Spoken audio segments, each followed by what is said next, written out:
Hello, dear students. Myself Shakil Ahmed from Boys at Secondary School Tral. चलो आज इस gymnosperm का हम लास्ट पार्ट लेते हैं यहाँ पे। तो जिम्नोस्पर्म में हम यहाँ पे हमने पिछले लेक्चर में पढ़ा था कि इसका रिप्रोडक्शन कैसा होता है, प्लांट कैसे होते हैं, रिप्रोड्यूस कैसे हो जाते हैं। तो यहाँ पे हम लेंगे इसका जो remaining part of the sexual reproduction का। तो जो मेल कोनस होते हैं वो बनाते हैं, उनमें जो स्पोरोफिल्स होते हैं वो उनमें डेवलप होते हैं ओव्यूल्स, और जो फीमेल कोनस होते हैं उनमें डेवलप होते हैं माइक्रोस्पोरेंजिया जो पोलन ग्रेन्स बनाते हैं। यहाँ पे आप देख रहे हैं, यहाँ पे जिससे पोलन ग्रेन डेवलप होता है और वो मेल गेमेटोफाइट बनाता है। तो एक पोलन ग्रेन को यहाँ पे दो विंग्स मैंने बना के रखे, दीज आर द विंग्स। तो पहले बच्चों this pollen grain develops the mail gametophyte. तो मेल गेमेटोफाइट में दो सेल्स होते हैं, एक होता है जेनरेटिव सेल, दूसरा होता है वेजिटेटिव सेल। तो चलो पहले हम इसको ऐसा थोड़ा बनाते हैं, इसको वापस से बनाते हैं। सपोज ये हमारा एक cell, this is the vegetative cell and this is the generative cell. इसका भी एक न्यूक्लियस होता है, इसका भी अपना न्यूक्लियस होता है। अब जो वेजिटेटिव सेल होता है वो जब वो लैंड करता है किसके ऊपर, फीमेल ओव्यूल के ऊपर, जब वो लैंड करता है तो मान लो ये हमारे पास यहाँ पे ओव्यूल बनाएंगे, यहाँ इसको ये ओव्यूल है। इस ओव्यूल के अंदर होता है, यहाँ पे एक ओव्यूल के अंदर होता है आर्चिगोनियम, इसके अंदर होता है एक आर्चिगोनियम होता है इसके अंदर। मान लो ये आर्चिगोनियम है, ठीक है। तो यहाँ पे इसका एग है। तो पहले बच्चों, और ये हो गया इसके यहाँ पे इंटीग्यूमेंट्स, दो इंटीग्यूमेंट बना के रखा हमने पिछले लेक्चर में। अब जब ये लैंड करेगा किसके ऊपर, जब पोलन ग्रेन लैंड करेगा स्पोरोफिल के ऊपर, मैगास्पोरोफिल। तो मैगास्पोरोफिल यहाँ पे जब आएगा, ये जिसके विंग्स होते हैं, तो यहाँ पे जो इसका जेनरेटिव सेल वेजिटेटिव सेल होता है, वेजिटेटिव सेल तब्दील हो जाएगा, एक बनाएगा एक पोलन ट्यूब। क्या बनाएगा? एक पोलन ट्यूब। तो यहाँ पे हम एक पोलन ट्यूब बनाते हैं। ये हो गया हमारा एक पोलन ट्यूब। यहाँ पे इतना ऐसे पोलन ट्यूब होगा, इस पोलन ट्यूब के अंदर दो गैमीट्स बन जाते हैं। और वो जो जेनरेटिव सेल होती है, जेनरेटिव सेल का न्यूक्लियस जो होता है वो हैप्लॉइड होते हैं। वो माइटोसिस से दो सेल्स बनाते हैं, दो न्यूक्लियस बनाते हैं, और उसी को हम नाम देते हैं मेल गैमीट्स। अब इसमें क्या होता है, अब इसमें एक 10 न्यूक्लियस होते हैं। एक होता है वेजिटेटिव सेल का न्यूक्लियस, दूसरे होते हैं जो जनरेटिव सेल होते हैं, इसके दो न्यूक्लियस जब बन जाते हैं। सो इस कंप्लीट प्रोसेस को बोलते हैं इसको बोलते हैं mail gametophyte. So this is the mail gametophyte. Now this mail gametophyte comprises two male gametes or two male nuclei and one vegetative nuclei.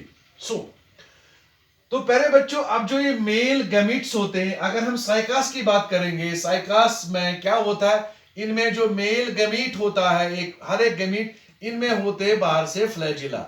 लेकिन फ्लैजिला का रोल रिप्रोडक्शन में क्या है, कोई इनका रोल नहीं है। They do not play any role in the reproduction। जो गैमीट्स उनको बाहर फ्लैजिला होते हैं, उनका कोई रोल नहीं होता। अब जो ये आर्चिगोनियम है, आर्चिगोनियम में एक एग है ऑलरेडी। ये जो एग आर्चिगोनियम ऑलरेडी एग होता है, जो पहले लेक्चर में हमने डिस्कस किया है।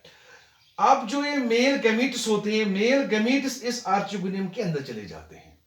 ये जो पोलन ट्यूब है, एंट्री मारता है इस आर्चिगोनियम के अंदर से, आर्चिगोनियम के अंदर चला जाता है, और एक न्यूक्लियस फ्यूज होता है इसका किसके साथ, इस आर्चिगोनियम के न्यूक्लियस के साथ। और इस तरह से इसका क्या होता है, इस तरह से इसका फर्टिलाइजेशन होती है, ठीक है ना। आफ्टर फर्टिलाइजेशन, जब फर्टिलाइजेशन कंप्लीट हो जाती है, जो दूसरा गमीट होता है वो भी इसी के अंदर डिस्चार्ज होता है, इसी के अंदर चला जाता है, लेकिन इसका कोई रोल क्यों डिजेनरेट होता है। इसके बाद जो ये जाइगोट बनता है, ये जाइगोट आफ्टर फर्टिलाइजेशन जब जाइगोट बनता है, तो जाइगोट बनने के बाद ये जो जाइगोट है, ये जाइगोट तब्दील हो जाएगा किसके अंदर, इसको थोड़ा यहां दिखाएंगे। ये जाइगोट फिर तब्दील होता है एम्ब्रियो में। किसमें? पहले बच्चे ये एम्ब्रियो बनाएगा, और पूरा जो ओव्यूल है, दिस ओव्यूल, इसके अंदर जो बाहर वाला ये पोर्शन है, इसको नाम देते हैं एंडोस्पर्म। क्या नाम देते हैं? एंडोस्पर्म। और ये एंडोस्पर्म हैप्लॉइड होता है, ये पहले से ही बना होता है। क्या होता है? ये zygote develops into the embryo, ये एम्ब्रियो में तब्दील होता है। और जो बाकी जो ओव्यूल का पार्ट होता है या न्यूक्लियस का पार्ट होता है, आप बेहतर है कि आप ओव्यूल इसको बोलो, इस ओव्यूल का जो बाहर वाला, अंदर और बाहर वाला पार्ट होता है, दिस फॉर्म्स ओव्यूल। और अंदर वाला पोर्शन जो जिसके अंदर ये आर्चिगोनियम था, जिसके अंदर ये ओव्यूल है, सॉरी ये एम्ब्रियो है, इसको हम नाम देते हैं, शाबाश, एंडोस्पर्म। और ये हैप्लॉइड होता है। क्यों? Why it is haploid? Because it is already formed before the fertilization. ये फर्टिलाइजेशन से पहले ही बना होता है एंडोस्पर्म। इसका मतलब है जो जिम्नोस्पर्म है, जिम्नोस्पर्म जो है, इनमें जो एंडोस्पर्म होता है वो हैप्लॉइड होता है और पहले से ही बना होता है। अगर हम एंजियोस्पर्म की बात करेंगे, उनमें एंडोस्पर्म फर्टिलाइजेशन के बाद बनता है और उसको वो ट्रिप्लॉइड होता है और यहाँ पे हैप्लॉइड होता है। ठीक है। अब जो एम्ब्रियो होता है, एम्ब्रियो डिप्लॉइड होता है और एंडोस्पर्म एम्ब्रियो डिप्लॉइड होता है और एंडोस्पर्म हैप्लॉइड होता है। और ये जो बाहर आप देख रहे हैं, ये इंटीग्यूमेंटस, और इंटीग्यूमेंट क्या करता है ना, दे कवर द सीड को, ये कवर करते हैं बाहर को, और इस तरह से इसका कोई वैल्यू नहीं है, इसकी डेथ हो जाती है बाद में। बाहर वाला पोर्शन जो इसका रहता है पोलन ग्रेन का, और ये इंटीग्यूमेंट्स कवर करते हैं और इसको ये बाहर से एक टेस्टा बनाते हैं और इस तरह से एक सीड ऐसे बन जाती है। बन गया हमारा एक सीड। ठीक है, नो दिस द सीड। इसी तरह से हर अयूल के, हर मेगास्पोरोफिल के अंदर एक एक सीड, कभी कभी एक भी, कभी कभी दो भी बनते हैं, किसी में एक, किसी में दो, ऐसे। इस तरह से एक फीमेल कोन जो होता है, हर फीमेल कोन में बहुत जितने स्पोरोफिल्स होंगे और उतने से डबल इसमें होंगे, क्या होंगे इसके सीड्स। तो इस तरह से जब ये तैयार होते, सीड मैच्योर हो जाए, 3 साल लग जाते हैं सीड को तैयार होने में।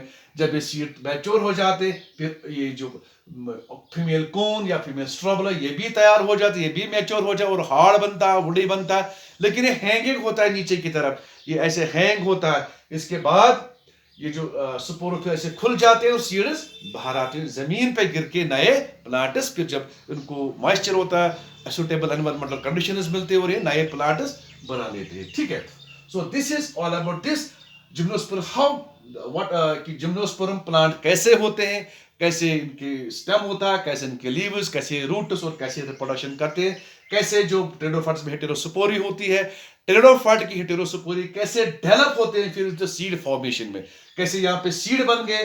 तो यहाँ पे जो टेरिडोफाइट्स में हेटेरोस्पोरी था, तो यहाँ पर वो हेटेरोस्पोरी तब्दील हो गई सीड फॉर्मेशन में।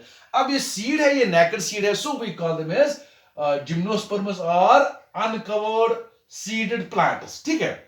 और जो एंजियोस्पर्म्स है, उनमें कवर्ड सीड होते हैं, उनमें फ्रूट होता है, लेकिन उसको बाहर कोई फ्रूट नहीं होता है, बाहर कोई कवर नहीं होता है, तो सीड जो होता है वो अनकवर्ड होता है, तभी इसको बोलते हैं gymnosperm. So this is all about our today's topic. Thank you dear students.